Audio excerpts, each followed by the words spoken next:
Welcome to Sports Jam for the week of May 12th. I'm John Jacobson. And I'm Jay Wilcox. Today on the show, a close battle between two of the area's top teams in boys tennis. We'll meet a speedy pair of twins in the Wayzata track program in our Sports Jam Spotlight. Plus our plays of the week. First up, lacrosse. Cooper and Osseo Park Center's Thursday night girls game was pushed back 24 hours after another day of spring sports cancellations due to weather. The teams played instead on Friday night at Osseo, and this is a good game. First half of play, a nice give and go for OPC. Maddie Malone to Tatum Manning, back to Malone for the goal. And it's a 6-2 lead at this point. Erica Edstrom scores from the free position for Osseo Park Center a few minutes later. And OPC is up 7-3. Cooper's Kelsey Lutkin rifles in a shot to get a goal back for the Hawks.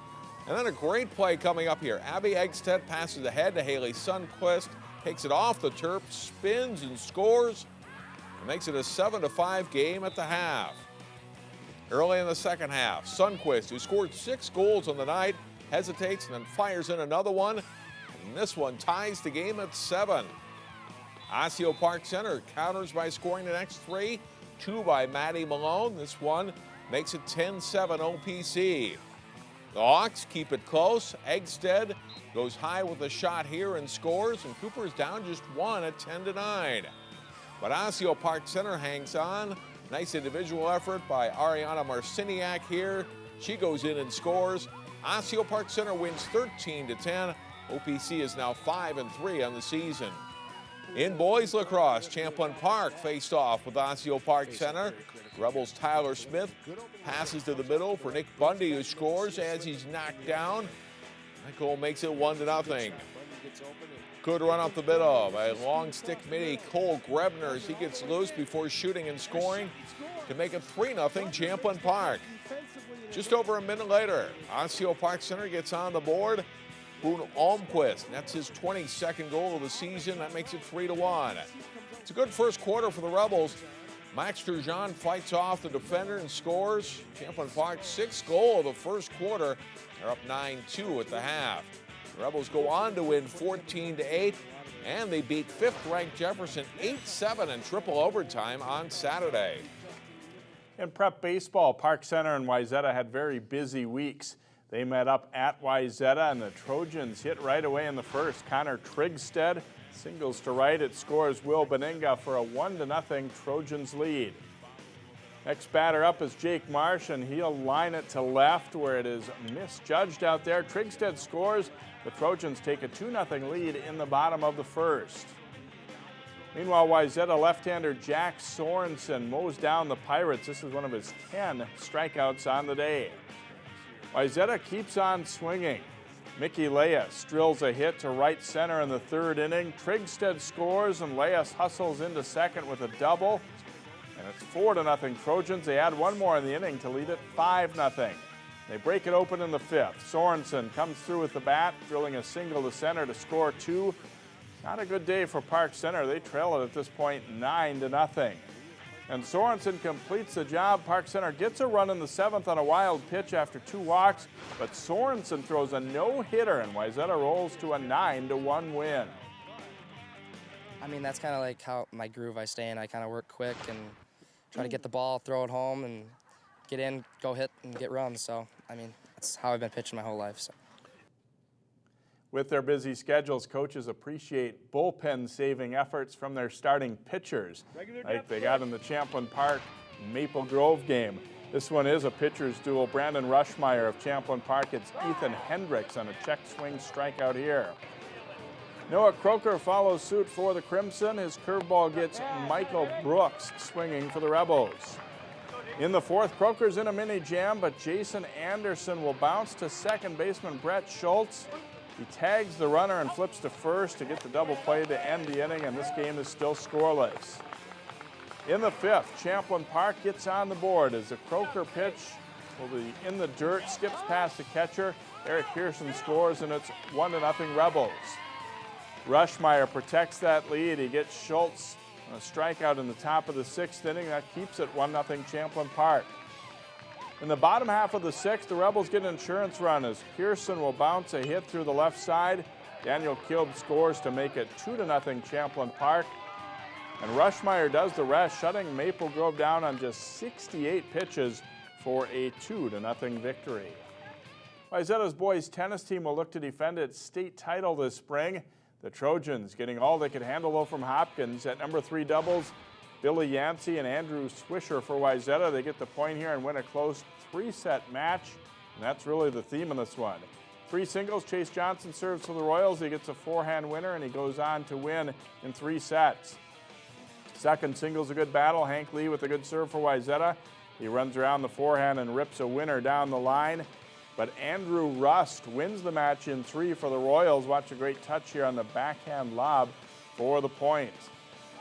Number 1 singles, Manny Barrios for Hopkins. Nick Beatty for Wayzata. Beatty rips a forehand winner and he is in control early. But Barrios finds his game, cracking an ace serve. And then later a good serve by Beatty, but Barrios gets it back, and then he'll crush a cross-court winner for Hopkins. He wins the match in 3 sets. 4 of the 7 matches go the distance, and Hopkins wins 4-3. The first conference loss for Wayzata. Maple Grove will aim for a repeat trip to state this season in tennis. They played last week at Armstrong. Number 1 singles play.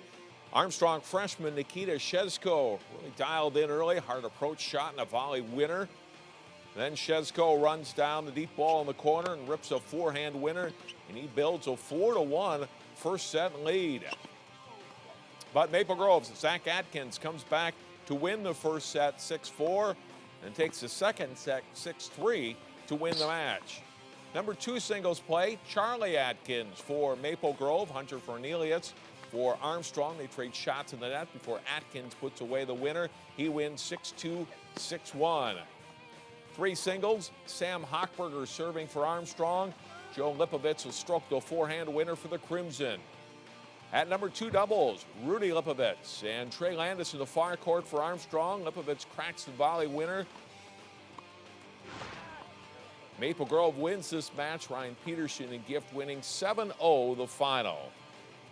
Definitely a big win for the Crimson later in the week as they beat Elk River there too. A great season so far for Maple Grove. There's a lot more to come on Sports Jam. Next up, highlights from True Team Track, plus golf and softball.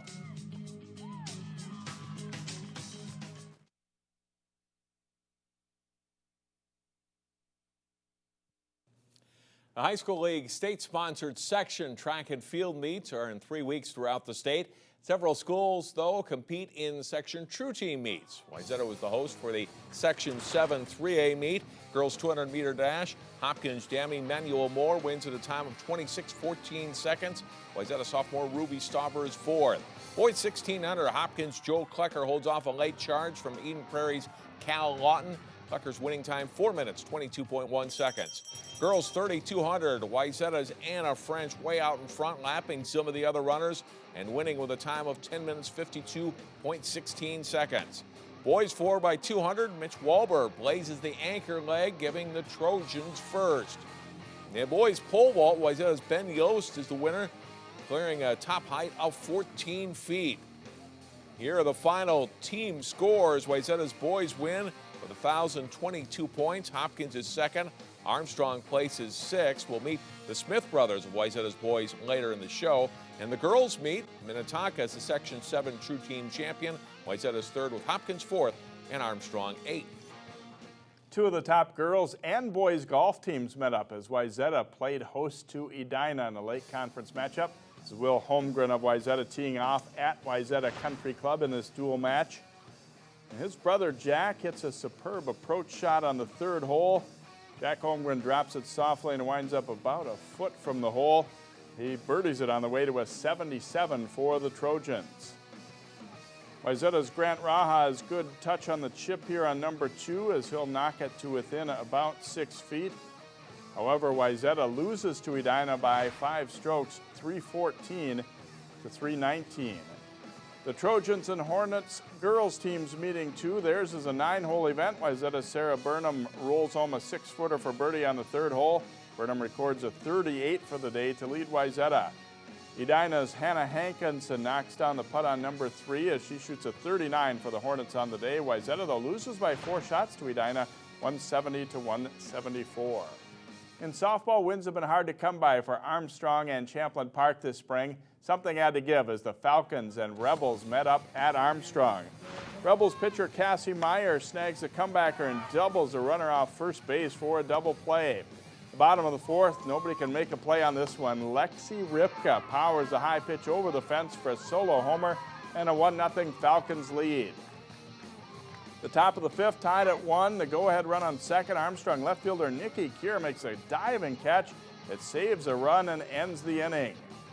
Now on to the bottom of the eighth inning, still tied up, and Ripka plays the hero with a 2-run homer to right field to end this one.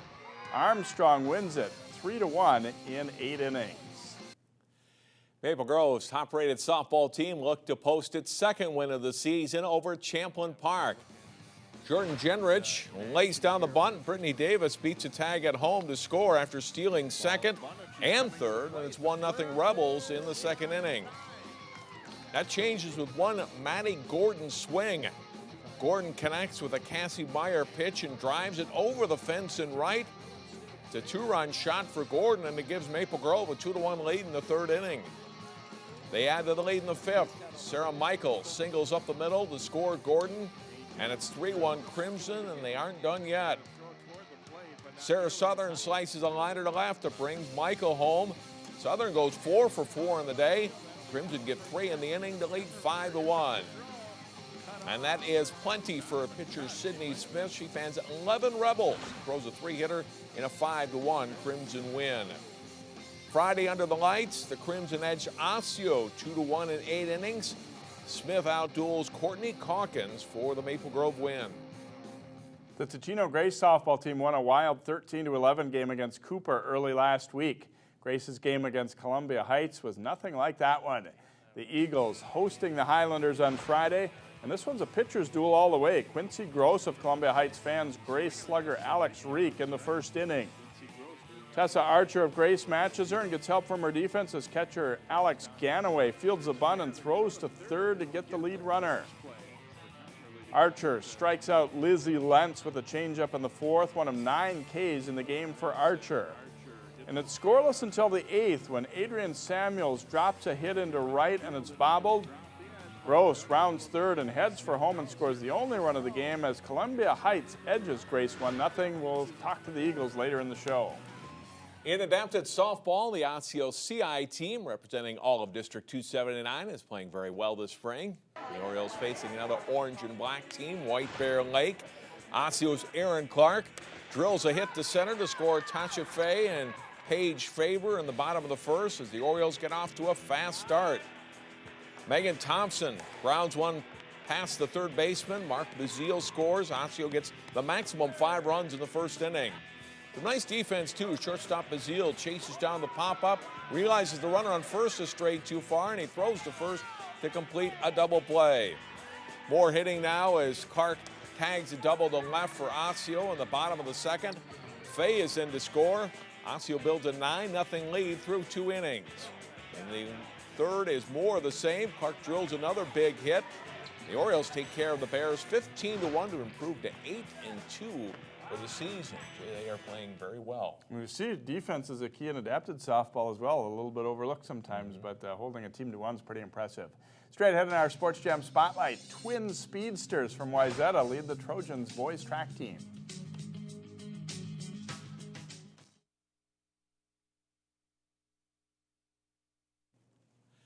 They are twin blurs of speed on the track and have helped Wayzata become one of the best programs in the state the past few years.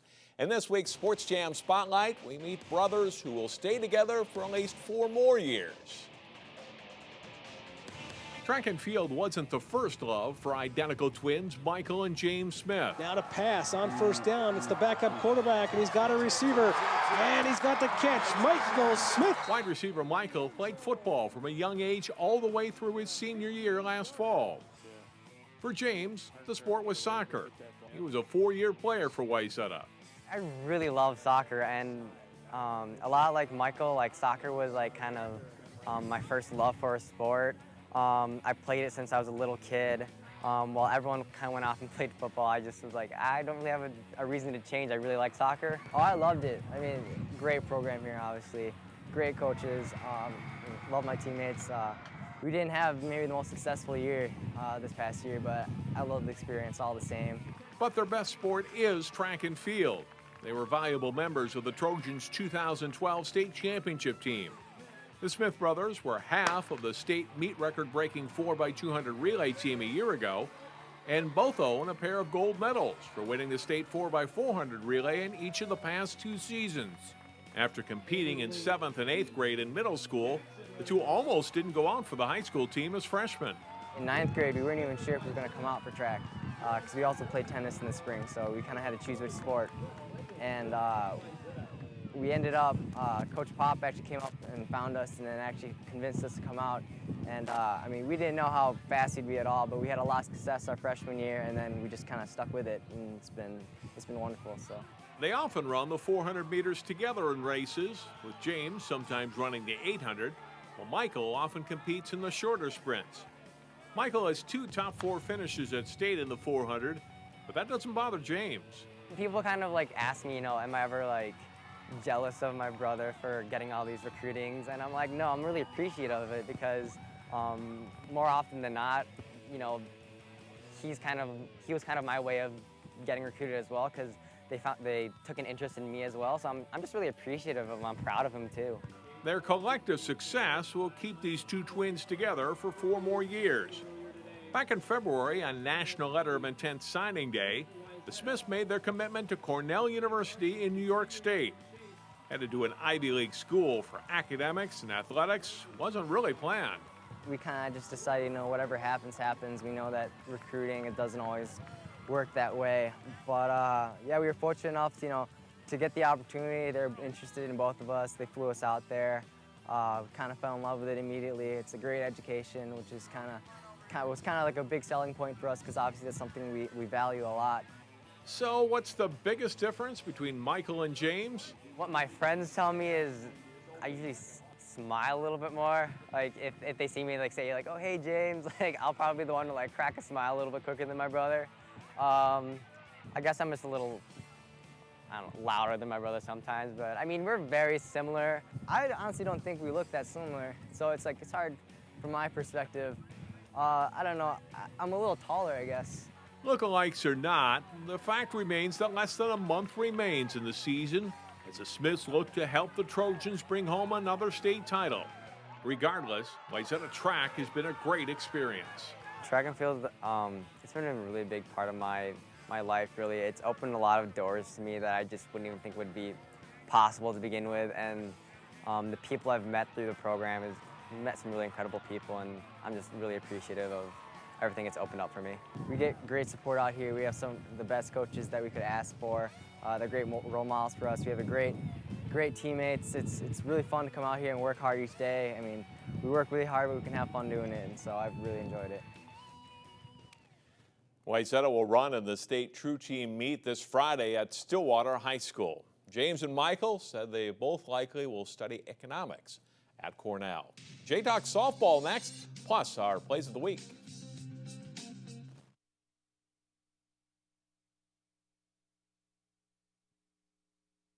Welcome back to Sports Jam. We're just about to playoff time already, starting next week as the Totino Grace Eagles softball team. Slow start this year. They bounced back with a pretty good run and getting ready for playoff time here, and joined by 3 of the Eagles, starting with Logan Knipp. And it's been kind of a weird season, obviously, with the weather for every team having to reschedule so many games and everything. But how are you feeling overall with what you've seen from your team?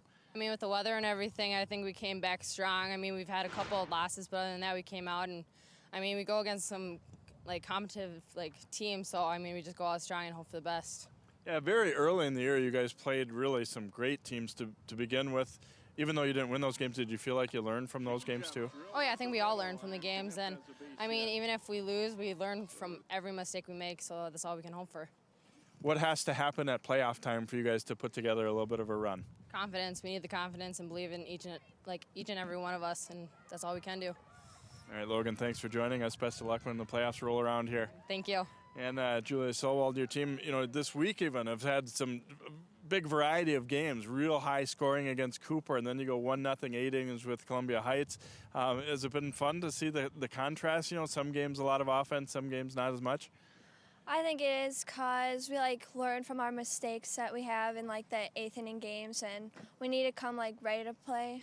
Prior to this loss to Heights, you guys had been on a pretty good stretch, you know, winning a lot of ball games. What did you think you guys were really doing well to get that streak going for you? I thought we had our hits going, and we all came together as a team, and we made plays for our pitchers. Heading into playoffs, you know, what's kind of the outlook there? Where do you guys think you might fit in seating-wise, or you know, what do you think about just the chances for Grace? They might be there. I feel like they're going to be pretty high just because if we come ready to play and just get the higher seeds. All right, Julia, enjoy the last week of the regular season. Get ready for playoffs. Thank you. And Brooke Sherman, how do you like what this team has done, you know, this stretch lately, aside from obviously the loss to Heights here? I really like how we can come together as a team and just bond. We have a really good bond and stuff, and we can just stay focused on the game the whole game. Earlier in the week, you guys put a ton of runs up against Cooper, and then found it going a little bit tougher against Columbia Heights. But in each case, do you feel like those games are ones that you're able to take something from, kind of learn what it'll take when it gets in the playoffs? Yeah, you can definitely learn from those games, just learning to stay focused all the time, every play, every pitch, and just use it in the future. We've talked about it in some of the other teams last year for the North Suburban Conference, so it's going to mean some different rivalries maybe going into the Northwest Suburban. Are you guys kind of sad to see it end with some of the rivals that you've had in this one? Or? Yeah, definitely. I think St. Francis was a really big rival and stuff, and I think we'll miss playing them because they're a good team to beat, so yeah. Good luck when it comes to postseason time Thank here. you. Three of the Totino Grace Eagles as they get set for playoff time again starting already next week here around Minnesota. We'll be back to put the finishing touches on Sports Jam, but first up, our Plays of the Week.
This one is hit a long way down the right field line. Will it stay fair? Yes. And it is a home run. Follow 12 Sports replays and live events on Twitter, Facebook, and live stream. Watch your favorite high school athletes performing live on your computer or mobile device. Link to us on 12.tv. Enjoy great food and support the Prism Social Service Agency by attending the Taste of the Burbs Gala on Thursday, May 29th at the Metropolitan.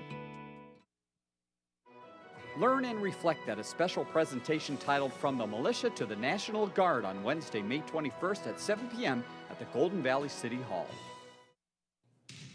Our games of the week are from a lacrosse doubleheader as Wayzata hosts Hopkins Thursday. The girls' game can be seen live on the web at 5:30 and it replays on Channel 12 Friday at 7 p.m. and Saturday at 10 a.m. and 10 p.m.